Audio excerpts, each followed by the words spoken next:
ಇನ್ನು Covid vaccine ಇಂದ ಹೃದಯಾಘಾತ ಹೆಚ್ಚಿರಬಹುದು ನಮ್ಮ ಮುಖ್ಯಮಂತ್ರಿಗಳ ಅನುಮಾನಕ್ಕೆ ಒಂದು ಸ್ಪಷ್ಟನೆ ಕೊಟ್ಬಿಟ್ಟಿದ್ದಾರೆ. ಏನಂತ? ಇಲ್ಲ, ವ್ಯಾಕ್ಸಿನ್ ಕಾರಣ ಅಲ್ಲ ಅಂತ. ನಿಮ್ಗೆ ಯಾವನು ಹೇಳಿದವನು ವ್ಯಾಕ್ಸಿನ್ ಕಾರಣ ಅಲ್ಲ ಅಂತ? ಏನು ವ್ಯಾಕ್ಸಿನ್ ಕಂಪನಿ ಏಜೆಂಟ್ರಾ ನೀವೆಲ್ಲ ಡಾಕ್ಟರ್ಗಳಂಗಾರೆ? ಯಾವನು ಹೇಳಿದವನು ವ್ಯಾಕ್ಸಿನ್ ಕಾರಣ ಅಲ್ಲ ಅಂತ?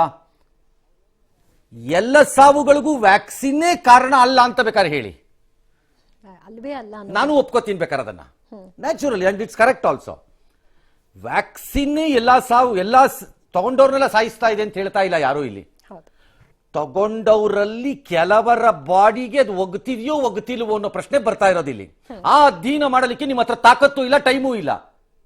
ಅಧ್ಯಯನ ಸಮಿತಿ ಅಂತ ಬರ್ಕೊಂಡ್ಬಂದ್ಬಿಟ್ರು, ಹೋಗ್ಬಿಟ್ಟು ಗೂಗಲ್ ಮಾಡ್ಬಿಟ್ಟು. ಇನ್ನೇನು ಹೇಳಿ ಮತ್ತೆ ಕೋಪ ಬಂದ್ರೆ ಆ ಮಿನಿಸ್ಟರ್ ಮೆಕ್ಸಕ್ ಬರ್ಕೊಂಡ್ಬಂದ್ರೇನ್ರಿ ಎಲ್ಲರೂ ಸೇರ್ಕೊಂಡು? ಯಾವ ಡಾಕ್ಟರ್ಗಳಪ್ಪ ನೀವು ಹಿಂಗೆ ಮಾಡ್ಬಿಟ್ರೆ ಎಲ್ಲರೂ ಸೇರ್ಕೊಂಡು ಜನಕ್ಕೆ? ಒಳ್ಳೆ ಕತೆ ಆಯ್ತಿದ್ದು. ವ್ಯಾಕ್ಸಿನೇ ಕಾರಣ ಅಲ್ಲ, ಬರ್ಕೊಡ್ರಿ ಸರ್ಟಿಫಿಕೇಟ್ ಹಂಗಾರೆ ನೋಡೋಣ. ನಾಳೆ ಯಾವ್ದಾದ್ರು ಪ್ರೂವ್ ಆಗ್ಲಿ ನಿಮ್ಮ ಮನೆಗೆ ಬರ್ತೀವಿ ನಾವು.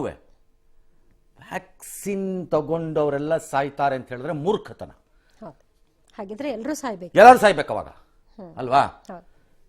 ನಿರ್ದಿಷ್ಟವಾದ ವ್ಯಕ್ತಿಗಳಲ್ಲಿ ವ್ಯಾಕ್ಸಿನ್ಗಳು ನಿರ್ದಿಷ್ಟವಾದ ಯಾವುದಾದ್ರೂ ಅಡ್ಡ ಪರಿಣಾಮಗಳನ್ನು ಅವರವರ ದೇಹಗಳಲ್ಲಿ ಬೀಳಿಸ್ತಾ ಇದೆಯಾ ಇಲ್ಲವಾ? ಇದು ಅಧ್ಯಯನದ ಮೂಲ ಆಗಬೇಕು. ಅದನ್ನ ಈ ರೀತಿಯ ತಿಪ್ಪೆ ಸಾರಿಸೋ ಅಧ್ಯಯನ ಸಮಿತಿ ಮಾಡ್ಕೊಂಡ್ರೆ ಬರಕ್ಕಾಗಲ್ಲ. ಅದು it needs lot of study, convince ಆಗೋ ತರ ಇರಬೇಕು. ಇದು ಡಾಟಾ ಕಲೆಕ್ಷನ್ ಕಮಿಟಿ ಇದ್ದಂಗೆ ಇದೆ. ನನಗೆ ಯಾಕೋ ಇದು ಡಾಟಾ ಕಲೆಕ್ಟ್ ಮಾಡಿದ್ರು. ಅಲ್ಲಿ 50 ಸತ್ತು, ಇಲ್ಲಿ 7 ಸತ್ತರು, ಇಲ್ಲಿ 45 ವರ್ಷ, ಅಲ್ಲಿ 76 ವರ್ಷ, ಇಲ್ಲಿ ಇವನು ಸತ್ತು, ಇಲ್ಲಿ ಇವನು ಸತ್ತ, ಇವನು ಧೂಮಪಾನಿ, ಇವನು ಇದು, ಇವನು ಮದ್ಯಪಾನಿ, ಇವನು ಇದು ತಗೊಳ್ಳಿ ಅಂತ ಕೊಡ. ಕೋವಿಡ್ ಬಂದಿತ್ತು. ಇದು ಡಾಟಾ ಕಮಿಟಿನಾ ಇದು?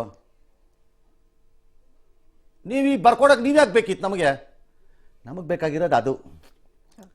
Is there any missing link?